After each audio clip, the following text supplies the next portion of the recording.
Saludos, bienvenidos a Dungeons and Dragons Puerto Rico. Les habla el DGM y ando con el Dungeon Master Edge de el grupo Avalon Club de Rol. Y en el día de hoy vamos a estar hablándoles sobre la historia secreta del cronomante en Dungeons and Dragons. Y te va a sorprender. Y con ustedes los dejo con el Master Edge. ¿Qué tal? Pues muchas gracias. Nuevamente estamos por aquí y vamos a estar platicando de otra de esas clases que quedaron perdidas en el olvido. Antes de que entremos en materia, quiero comentarles que pues, el motivo de la presentación tiene cosas muy prehispánicas, particularmente de la cultura maya, porque pues desde mi perspectiva como mexicano, pues los mayas fueron una de las civilizaciones que más se aventuraron al estudio del espacio y consecuentemente del tiempo. Recordarán ustedes que por allá de 2012 se acababa la vuelta del calendario maya y entonces empezaron ahí los apocalípticos a decir que se acababa la humanidad y que no sé qué y que no sé cuánto. Bueno, dejemos de lado todo ese rollo esotérico y concentrémonos en que pues los mayas como civilización estaban adelantados a su tiempo, tenían capacidad de hacer observaciones astronómicas, de medir enormes distancias y obviamente pues el tiempo. Ahora bien, de lo que vamos a platicar el día de hoy, pues tiene que ver con todo este asunto que nos ha movido la curiosidad. Y bueno, para los que no me conocen, mi nombre es Master Edge. Yo pertenezco a Avalon Club de Rol, soy el fundador. Aquí les presento algunas de mis credenciales. Soy un jugador de rol ya de la vieja escuela y pues parte de lo que me gusta hacer, aparte de obviamente jugar, pues es platicar de todas estas cosas que uno se va enterando al cabo de los años y porque pues uno es curioso, entonces hay que leer y todo lo demás. Si se les ofrece cualquier cosa relacionada con este mundo, con todo gusto me pueden mandar un mensaje, pueden escribir un correo. Al final les dejo las redes sociales para lo que haga falta o directamente aquí sobre el video. ¿Sale? Bueno, pues, ¿cuál es nuestro menú del día?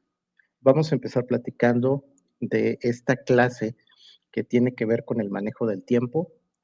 Vamos a hacer ese primer recorrido de dónde sale, por qué sale, y ya después vamos a entrar a los detalles interesantes sobre qué elecciones se pueden hacer al tener un cronomante en una mesa de juego. Y algo muy, muy importante sobre lo que vamos a estar platicando es cómo es ese mundo del espacio-tiempo. Para los que les gustan los temas de física o que son seguidores de la serie Big Bang Theory, pues tendrán algunas nociones, vamos a trabajar un poquito sobre ello. Y finalmente, como en cada uno de estos videos, haremos una serie de reflexiones que tienen que ver con cómo es que este conocimiento, esta clase, eh, se quedó en este caso pues en el olvido porque no han habido intentos de que vuelva a ser una clase importante, incluso con la revisión de 2024 de las reglas de quinta edición, pues no es una de las clases abiertas. No dudo que haya por ahí algunos homebrews y cosas por el estilo, pero bueno, ya lo platicaremos. Una de las cosas que es bien, bien importante que tomemos en cuenta, pues es que a todos nos encanta la fantasía, si es que estamos jugando Calabozos y Dragones. Y una de las formas en las que la fantasía se representa, o uno de los temas que la fantasía toca, pues es el manejo del espacio-tiempo. Hechizos como teleport, pues tienen que ver precisamente con estar ahorita en este lugar y luego en este otro. Y así como teleport, pues está Misty Step y están otros más. E inclusive hay hechizos poderosos por allá al noveno nivel que tienen que ver más con los efectos que va a producir la alteración en el tiempo. Incluso, si se acuerdan de la película de Calabozos y Dragones, hubo un momento en el que se utilizó un hechizo de detener el tiempo. Bueno, pues como podemos ver, no es un tema nuevo, pero lo que sí es interesante es cómo es que se evoluciona en términos de las reglas del juego para llegar a incluir esto como una alternativa en una mesa. Y aquí abajo, la cita que les dejo es de la contraportada del manual y es una traducción que yo hice, pero pues dice que al fin esta dimensión del tiempo está disponible, pero también al final nos dice otra cosa interesante, que puede poner en peligro la existencia del mago y cabe entonces hacer la balanza de qué tanto vale mi vida como para querer arriesgarla por conocer el pasado y verlo de manera directa o por anticiparme a mi época y ver qué es lo que ocurre en el futuro. Entonces, esto nos da inclusive para una reflexión a nivel filosófico y pues ojalá y ustedes también tengan la oportunidad de platicarlo con su mesa, con sus amigos, no necesariamente para jugarlo, pero pues sí, cuando menos para que sea un tema que nos lleve a una discusión interesante. Sin más, entonces ahora sí, la historia del cronomante. Sucede que originalmente el cronomante no fue desarrollado por el equipo creativo de TSR, como la mayoría de los manuales de segunda edición de Advanced Dungeons and Dragons. En este caso, quien lo escribió fue Loren Coleman y lo escribió para la empresa Mayfair Games. Ellos tenían en la época de finales de los 80, principios de los 90, una línea que se llamaba Roll Aids, o sea, ayudas para el rol. Y ahorita vamos a ver qué pasó con todo eso, pero bueno, el punto importante es que ese manuscrito de Loren Coleman lo adaptó Matt Forbeck para TSR. Si no se acuerdan, TSR es Tactical Studies Rules, que es el nombre de la empresa que crearon Gary Gygax y Dave Aronson, y que es la empresa que como tal hizo la presentación editorial al mundo de Calabozos y Dragones. Propiedad intelectual que a finales de los 90, principios de los 2000, compraría Wizards of the Coast. Pero bueno, el punto importante es que la publicación oficial de este libro es 1995 y esto está importante de tomar en consideración porque la segunda edición de Advanced empezó en el 89. O sea, para el 95 ya teníamos la expansión del Internet de una manera pues un tanto más común. También ya teníamos mucha participación e interacción de las personas con el juego, pero a diferencia de otros materiales, el cronomante no surge porque los fans hagan una propuesta, no surge tampoco porque eh, la línea editorial vaya en esa dirección, sino surge más bien porque hay lo que se conoce como un vacío. Bueno, quiero aprovechar aquí también para hacer un pequeño comercial. Como pueden ver, la portada del manual del cronomante tiene un poco de parecido con esta imagen que les muestro.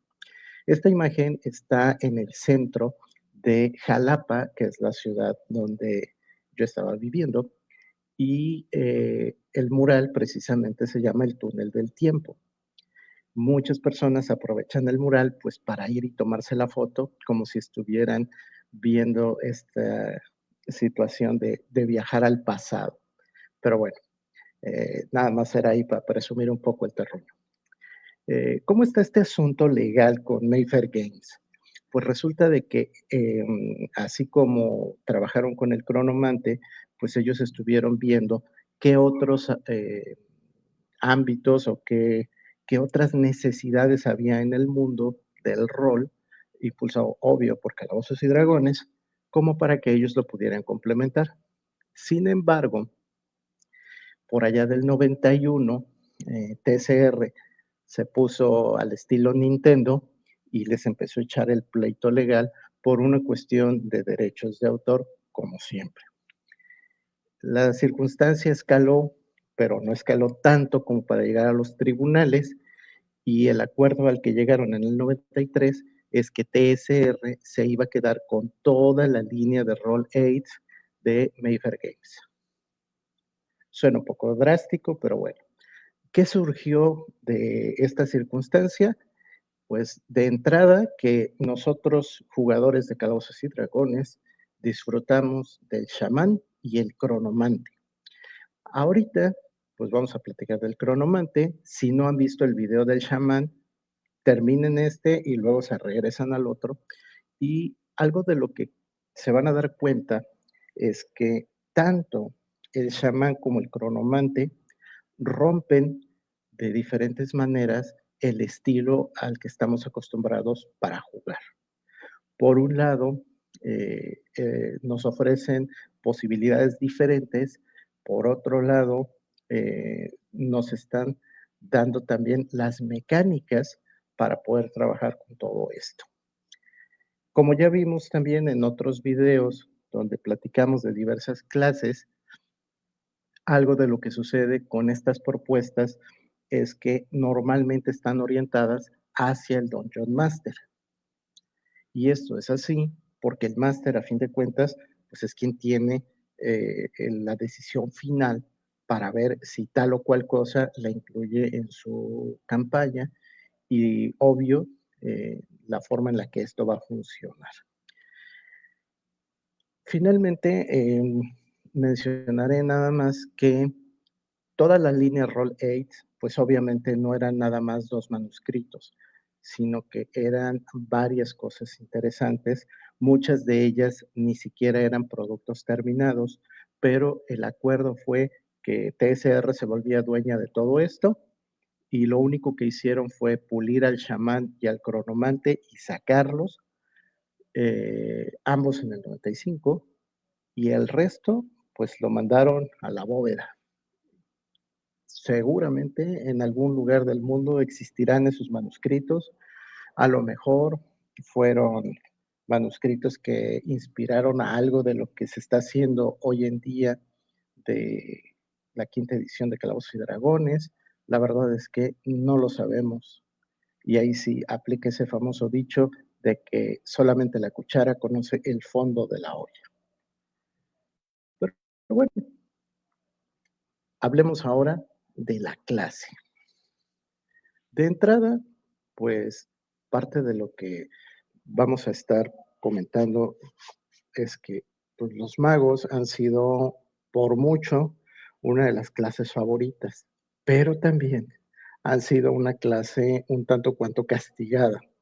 Castigada en el sentido de que físicamente pues no son aptos para el combate y muchas veces las personas que los utilizan como personajes no están del todo conscientes de esa limitante o del estilo de juego que implica pues no ser el que participa directamente en la línea frontal de combate, y esto pues en muchas ocasiones llega a traer cierta frustración hacia los jugadores, principalmente a los nuevos, porque de entrada como mago te tienes que aprender tus hechizos, tienes que saber qué hacen, tienes que saber cuándo lanzarlos y cuándo no. Y todo esto pues no es nada más de llego y me siento el día que vamos a jugar y le vamos a tirar los dados y listo. Esto lleva normalmente preparación, lleva mucho trabajo de lectura y desafortunadamente hay algunos jugadores que no están dispuestos a eso. También el otro asunto importante, pues es que la participación del mago, al menos en los primeros niveles, suele ser muy secundaria en función de que pues no tienen muchas capacidades. Pero conforme el mago avanza de nivel, pues obviamente tiene acceso a mejores hechizos, a más hechizos, y pues esto es donde realmente el mago puede hacer de las suyas. Ahora bien, dijimos que el asunto del manejo del tiempo y del espacio ha estado presente en la fantasía desde distintas perspectivas. Si nos regresamos al 89, cuando salió el manual de jugador de Second Edition de Advanced Dungeons and Dragons, pues vamos a ver que los hechizos más obvios relacionados con el tiempo, pues son en tercer nivel Haste y Slow, en quinto nivel Teleport y en noveno nivel Time Stop. Entonces, ya se tenía desde siempre esa idea de que la magia debe servir también para alterar nuestra realidad en el sentido del espacio-tiempo. No tenemos mayores inconvenientes ahí. Si nos vamos a 1990, pues vemos que sale el Complete Wizard's Handbook y entonces ya nos abre la posibilidad de tener kits y varios de esos kits pues son bastante interesantes para jugar, o sea, como el académico, la hechicera amazona, el Anagakok, inclusive está el mago militante, que ya es un poco más orientado al combate. Sobre todo está la bruja y eso pues ya nos da muchas otras posibilidades. Sin embargo, todos estos kits siguen trabajando sobre la misma base de lo que se tenía, que solamente hay 8 escuelas de la magia, que esas escuelas se pueden especializar si eres un mago que se dedica exclusivamente a ellas, con lo que se te hace más fácil aprender hechizos de tu escuela de especialización, pero algunas que son opuestas pues te cuestan más o a veces no se pueden eh, tomar. Por lo tanto, ahí tenemos un vacío narrativo. Y este vacío es porque pues todos estos hechizos y otros más que la gente inventó se podían utilizar, pero no había como tal una escuela del tiempo. Es decir, los hechizos no estaban segmentados de esta manera. Años más tarde surgiría el tomo de magia, surgiría también el Player's Options Spells and Magic, y eso ya nos traería otras cosas interesantes. Y vale la pena destacar de que en ese momento el tiempo apareció como una esfera, pero para los clérigos. Entonces, eso nos podría ver también una posibilidad de que el clérigo pudiera manejarse como un cronomante, pues si nuestra deidad es el buen Cronos, pues ahí tenemos un pretexto ideal para hacer un cronomante versión clérigo. Y esta misma situación se ha dado con otras clases, como por ejemplo el nigromante. Hay una versión de nigromante que es mago y otra versión de nigromante que es clérigo, que se ve perfectamente natural. Pero bueno, luego entraremos en esos otros detalles. Lo importante ahorita es que teníamos conceptos, pero no mecánicas.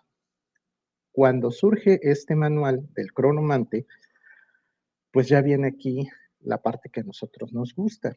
Vamos a tener nuestro personaje, pero este personaje, ¿qué necesita? De entrada, inteligencia de 17 y sabiduría de 16.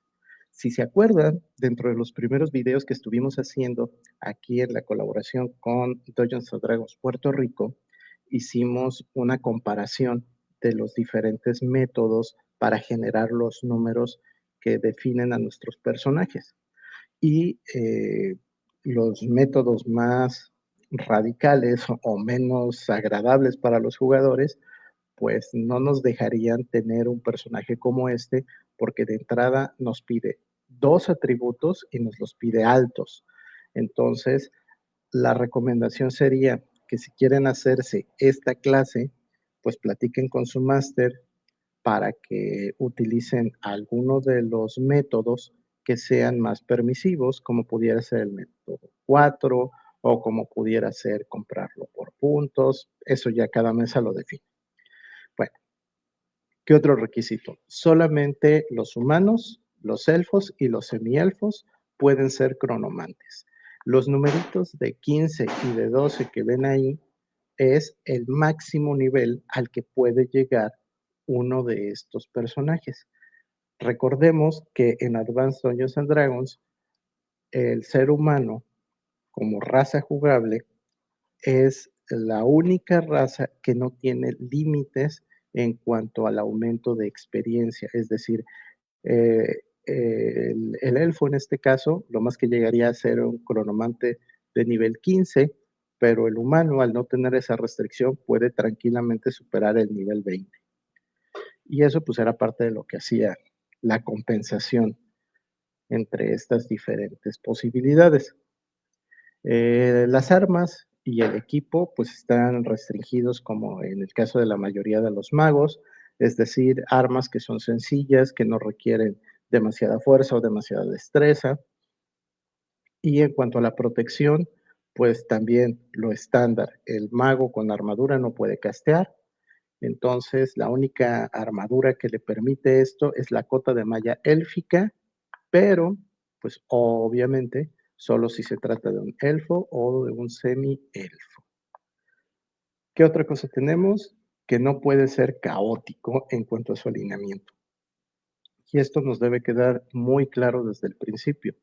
El tratar con el espacio-tiempo no es para una mente errática.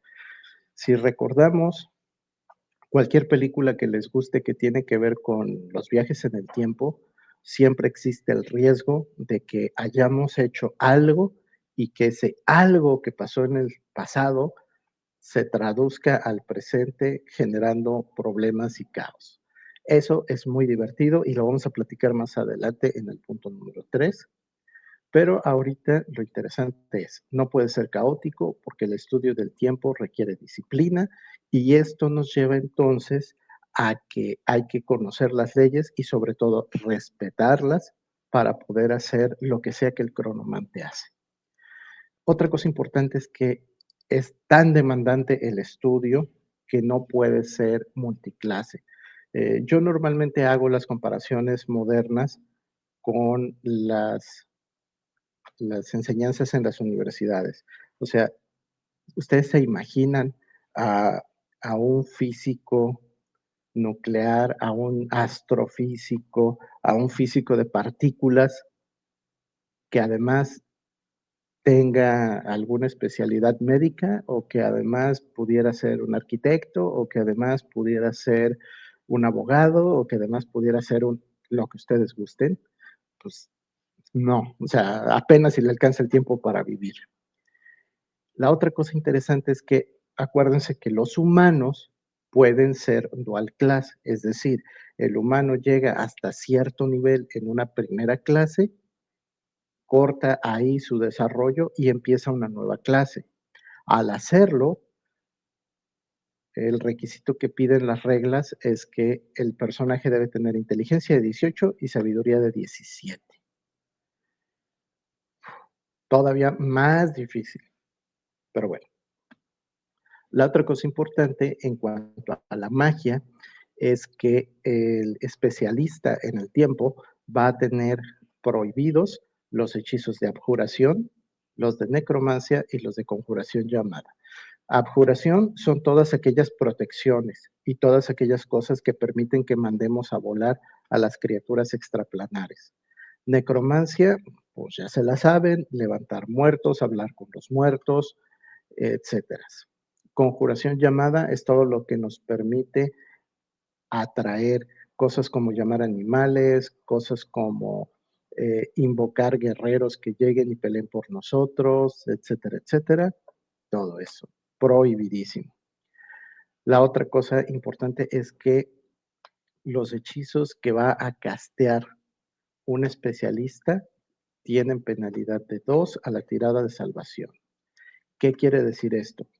Que si un mago que es especialista en encantamiento le lanza un hechizo de dormir a nuestro cronomante, el cronomante tiene penalidad de 2 para poder salvarse.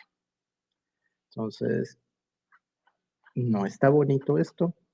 Y bueno, aquí les dejo también que vean la tabla 2, en donde podemos apreciar que ser un cronomante, pues requiere, entre otras cosas, que le echemos más ganas, porque como podemos ver, los valores para poder subir al siguiente nivel, pues son mucho más altos que el mago tradicional.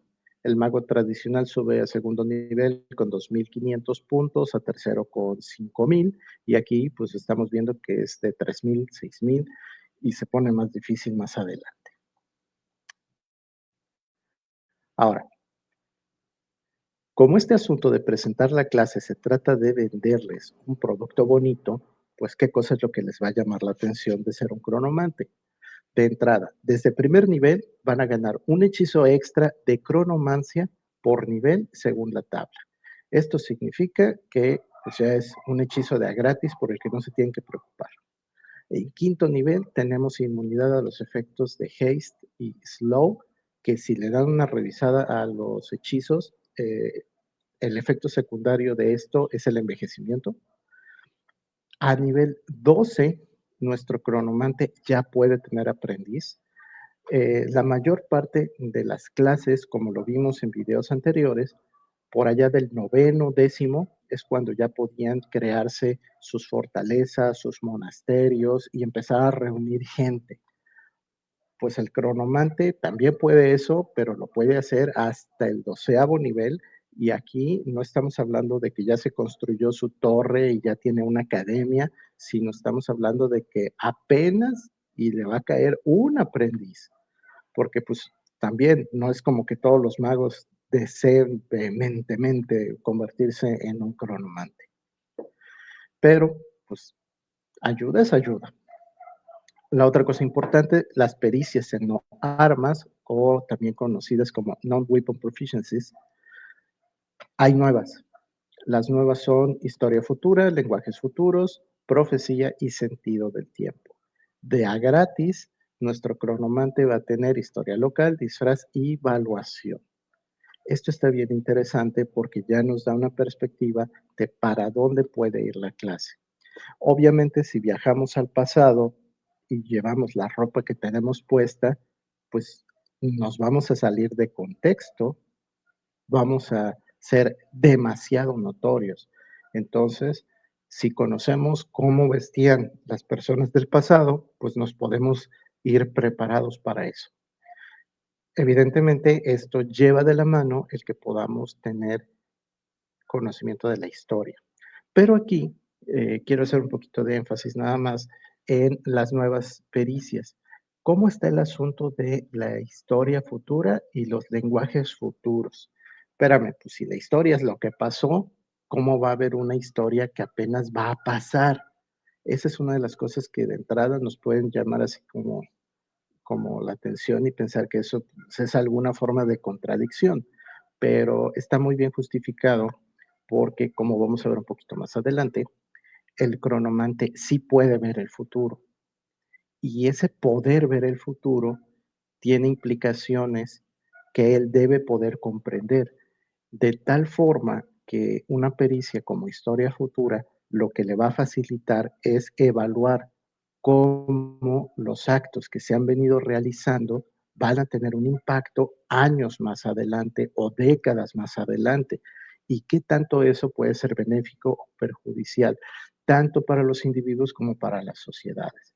El asunto de los lenguajes futuros, pues tiene mucho que ver también con esta perspectiva de que nosotros tenemos la posibilidad de ir modificando el lenguaje conforme lo usamos.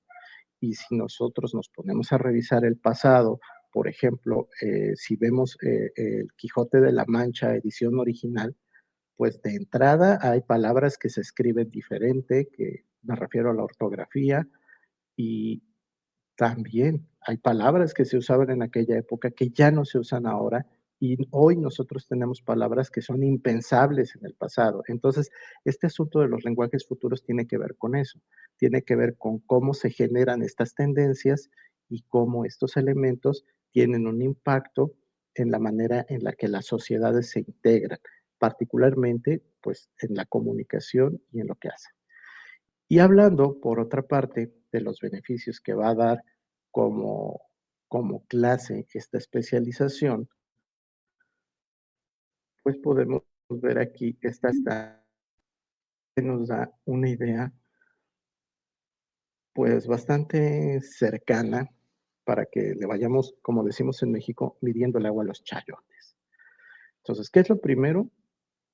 Los cronomantes pueden memorizar un hechizo adicional por nivel. Nótese, un beneficio de la clase fue ganar un hechizo extra. Un beneficio adicional es memorizar un hechizo extra. Entonces, eso nos beneficia mucho porque al menos en primer nivel, nuestro personaje solo podría lanzar un hechizo. Con esto, pues ya puede lanzar 2 hechizos. Eso es parte de los motivos por los que a los jugadores nuevos esto no les acaba de gustar, porque está muy castigado el mago en esos primeros niveles. Cosas buenas, tiene 10% para aprenderse los hechizos de cronomancia, pero tiene una penalidad de 25% para cualquier otro hechizo. ¿Esto qué quiere decir? Si recuerdan nuestro primer video, platicamos de cómo llenar la hoja de personaje y ahí mencionamos que hay un indicador en inteligencia que nos da un porcentaje para poder aprender los hechizos. Quiere decir esto que mi mago se encuentra un scroll, ahí hay un hechizo que le interesa utilizar y para aprendérselo hace su tirada con los dados de porcentaje. Si ese hechizo es de cronomancia, tiene un 10%, si no, tiene un 25% de, de penalización y pues tan tan. Y la otra cosa que también está bien interesante es que si se utiliza un hechizo de cronomancia para afectar a otro personaje que no sea un cronomante, se le obliga a que su tirada de salvación tenga que salir más alta porque le da una penalidad. Entonces, como podemos ver, las cosas pues no están tan malas para un cronomante. También pasa otra cosa interesante. Con tu permiso, ¿el video da para una parte 2? Sí, y ahorita platicaremos de estos otros detalles. Excelente. Pues a todos aquellos que nos ven en Doña Sandragón, Puerto Rico y los compañeros que están visitándonos, pues quédese con nosotros, que vamos entonces con la parte 2 de la historia secreta del cronomante en Dungeons and Dragons, con el Dungeon Master Edge, quien nos está dando una clase de cómo utilizar ese Necromancer. No se olviden dar pulgar arriba, comentar, compartir, y si esto sale en cualquier otra plataforma, hagan lo mismo, y si tienen que activar la campanita, pues actívenla para que les avise en el momento en que este video sea propagado por todas esas aplicaciones alrededor del internet. Ha sido como siempre un gusto. Nos vemos en los próximos minutos. Ya en unos 2 minutitos ya estamos de vuelta. Así que nos vemos rapidito. Quédese con nosotros.